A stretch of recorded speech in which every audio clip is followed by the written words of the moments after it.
tidak berubah. Kekurangannya, anatomi ini banyak bahasa asingnya, ya kekurangannya ya.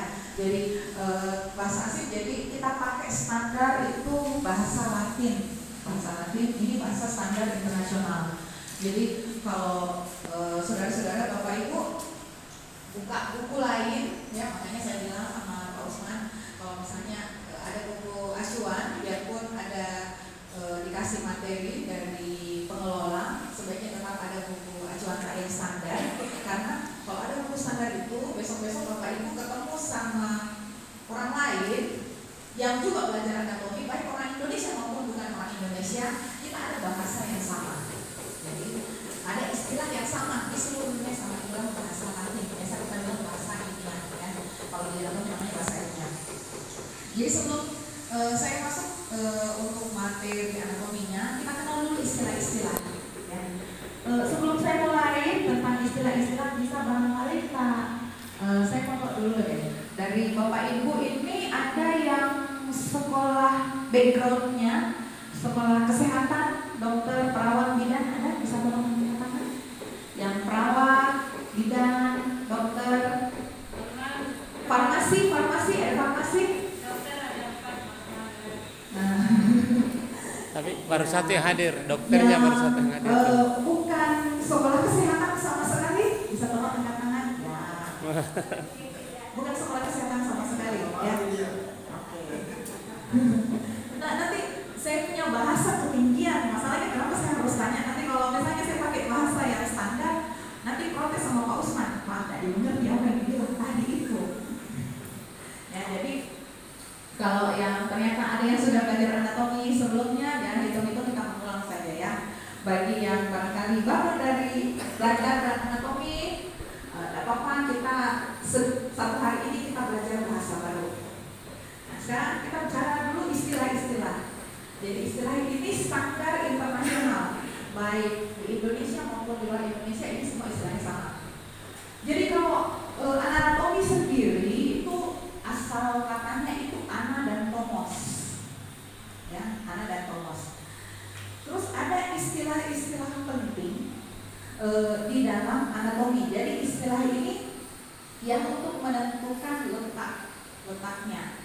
Jadi ada istilah bidang-bidang, ya, ada istilahnya bidang mediana, bidang koronal, dan bidang horizontal. Jadi kalau saya bilang bidang, kita bayangkan kayak ada pisau besar yang lebar, tiba-tiba memotong, ya, itu namanya bidang. Jadi kalau ada namanya bidang mediana itu seperti ini, Bapak Ibu. Saya berdiri seperti ini, maka bidang mediana itu seolah-olah ada pisau besar dari atas ini, dia memotong di tengah-tengah ini. Median artinya tengah, ya. Jadi potong di sini. Nah, karena dia dipotong di sini, bisa dibayangkan artinya tubuh terbagi menjadi ada sisi kanan dan sisi kiri, jelas ya. Nah, sisi kanan disebut dextra, sisi kiri disebut sinistra. Ya, dextra, sinistra. Kalau biasa dipelesetkan ke dalam bahasa Inggris sinister. Jadi itu bahasa aslinya itu sinistra, kiri, dextra, kanan. Ya, jadi kalau ada dipotong di sini median tengah-tengah, jadi membagi tubuh sisi kiri, kanan dan sisi kiri. Tapi kalau kita tampak depan, tapi kalau kita tampak samping, ada sisinya seperti ini, ya. Sisi dari samping sini kelihatan, bisa dibayangkan ya. Nah, sisi samping itu disebut bidang sagital. Bidang sagital. Kemudian ada bidang koronal. Koronal itu di sini, ya, di puncak kepala di sini. Bisa dibayangkan ya, ada tadi pisaunya yang potong di sini, itu bidang koronal, dia potongnya di sini, mulai dari tengah kepala di sini sampai ke bawah. Jadi bayangkan ini bisa dipotong dari atas sini. Karena dipotongnya di sini, maka ada tubuh bagian depan dan belakang. Jelas ya? Nah, ini bagian depan ini disebut area anterior. Di belakang disebut posterior. Bukan anterior. Anterior. Jadi cara pengucapannya begitu ya. Tulisannya sama ya, tulisannya sama. Anterior. Tulisannya sama. Sama tulisannya, tapi kalau cara pengucapan bahasa Latin itu kita penekanan 3 suku kata dari terakhir ya. Jadi anterior, posterior, bukan posterior.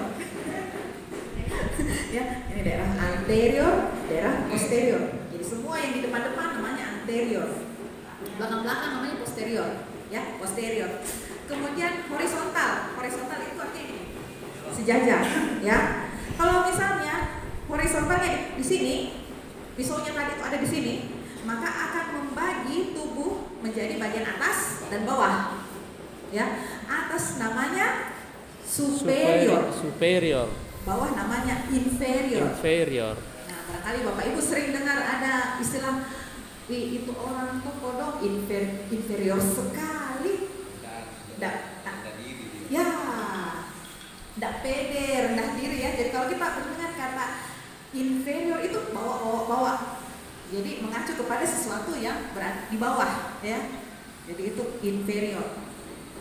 Ini dari gampang ya, masih gampang. Ya. Terus, nah sebentar ini kita akan bahas lebih banyak tentang sel. Nanti kita juga akan bahas tentang jaringan, organ dan sistem organ. Ini tadi ya, yang saya bahas tentang pembagian bidang-bidang tadi itu. Jadi ada mediana, jadi garis tengah tubuh ini. Jadi barangkali Bapak Ibu kalau ngaca pagi-pagi kayak biasa ada garis tengah-tengah ya, dari atas sampai di sini tengah-tengah. Itu namanya linea mediana, garis tengah tubuh. Linea artinya garis, mediana tengah. Ini kalau kita mau belajar pijat, nah kita hubungkan dengan posisi pijat, sama dengan kalau misalnya ada orang dibawa ke IGD, terus dia kecelakaan atau jatuh ya, tak hambur-hambur badannya, mudah-mudahan tidak pernah dilihat ya. Masuk dalam kondisi pecah belah. Itu kalau mau disambung-sambung, bagaimana caranya mau disambung? Logikanya ya. Sama kalau misalnya ada pot pecah, bagaimana caranya kita sambung? Jadi harus ada patronnya supaya kita tahu, oh ini disambung ke sini, ini disambung ke sini. Begitulah kondisi tubuh kita. Jadi bagaimana caranya kita tahu, oh ini orang keseleo, ya untuk belajar pijat ya nanti ya. Ini orang terkilir. Oh ini ada gangguan tulang ini. Bagaimana caranya ditahu? Jadi harus kita dulu diposisikan dulu tubuhnya ke posisi namanya posisi anatomi. Ya, diposisikan dulu ke posisi anatomi. Dari posisi anatomi itulah arah otot dan tulang yang benar itu dan organ-organ dari sini. Jadi coba bayangkan kalau orang tidak di posisi anatomi kan, datang masuk ke rumah sakit dalam kondisi pecah belah, mau disambung pasti pada saat disambung tangannya jadi begini, kakinya lari kemana, kepalanya jadi begini. Ya, itulah kenapa semua ini standar kita sebelum belajar yang lain untuk anatomi dasar kita harus tahu ada istilah posisi anatomi. Nah supaya gampang ya kita praktek berdiri semua. Supaya gampang ya, lebih gampang itu dipraktek. Ya, apa itu posisi anatomi? Jauh-jauh sedikit dari kursinya supaya gampang ya. Nah ini jadi ingat ini berlaku kalau kita mau belajar pijit juga ya. Jadi nanti besok-besok kita ketemu klien yang mau dipijit dan dia mengeluh sama kita, ini sakit belakangku, bengkak kakiku ya. Nah kita bisa tahu ini bengkak atau tidak, belakangnya betul sakit atau tidak, ada kelainan tulang belakang atau tidak. Kalau kita suruh dia, tapi ibu lurus gitu dulu. Kalau dia baring, tetap diposisikan seperti ini. Kalau dia baru datang sama kita, belum duduk, tapi Pak berdiri dulu sebelum duduk, ya. Atau pasti datang ke kita lihat dia jalan sama kita. Nah, posisi anatomi itu artinya apa? Berdiri tegak. Nah, kalau kita lihat dari bawah, itu dua kakinya itu menghadap ke depan jari-jarinya. Tidak boleh kaki miring V, harus ke depan. Ya, lurus ke depan dua-dua kakinya ya. Nah, itu kalau kita mulai dari bawah. Lurus ke atas. Badan itu tegak, bukan begini, harus lurus. Kemudian ini telapak tangan bentuk seperti ini, samping, ya, posisi seperti ini. Ini posisi normal, ini posisi seperti namanya posisi supinasi, ya. Kalau kita memposisikan orang dikasih begini dulu, pasti dia salah urut. kita langsung ngurut dia di posisi begini pasti salah, pasti terkilir. Ya, kita kasih gini seperti ini. Ini posisi tangannya. Kemudian lurus, ini dagu sejajar, kita mendongak normal seperti ini. Jangan juga nunduk. Nah, kalau ada orang datang kita suruh angkat kaki sedikit, tidak bisa, kaku di sini. Kita sudah tahu dia ada gangguan karena dia tidak bisa. Seperti ini, ya harusnya ini normal. Atau dia begini terus. Ini pasti ada kelainan ini. Kenapa dia tidak bisa begini? Harusnya normal seperti kalau dia ada juga orang begini terus tidak normal. Artinya dari anatomi saja sudah tidak normal dia ya. Terus mata itu harus lurus ke depan. Nah, kalau besok apa tadi patologi ya Pak ya. Nah, dari situ saja kalau ada orang matanya sudah tidak bisa begini, sebelah lari ke sana, sebelah lari kemana, sudah tidak normal. Bisa dibayangkan ya.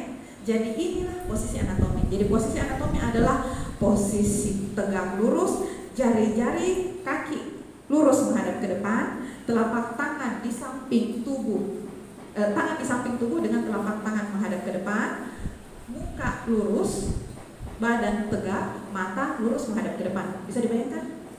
Gampang ya? Nah, jadi kalau dengan seperti ini artinya ototnya arahnya. Jadi kalau kita mau tahu, saya mau pijat lengan, yang barangkali nanti pijat tradisional ya. Bagaimana caranya saya tahu ini saya tidak salah urut?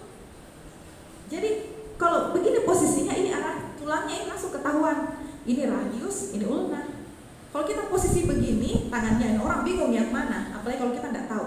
Ini terputar ini di dalam, ini ototnya ini kalau begini. Kita memulai proses mijit dengan begini, dia terputar ini di dalam. Ya, yang kerja ini interosseusnya. Jadi harus posisi seperti ini. Jadi kita bisa tahu ini posisi tulangnya di sini, ya, ototnya bagaimana. Jadi posisi awal memijit begini. Nah, jadi Bu coba putar tangannya, sakit. Ada orang itu dia tidak bisa putar begini ya, tenis elbow. Ya, Anda tidak bisa gini, atau dari begini dia tidak bisa begini, tidak bisa. Itu biasa sakit di daerah otot di sini. Artinya ada tak kancing di sini, dia tidak bisa lakukan posisi anatomi normal. Nah, bayangkan hanya dengan posisi seperti ini banyak yang bisa kita dapat informasi. Ya, oke silakan dulu kembali.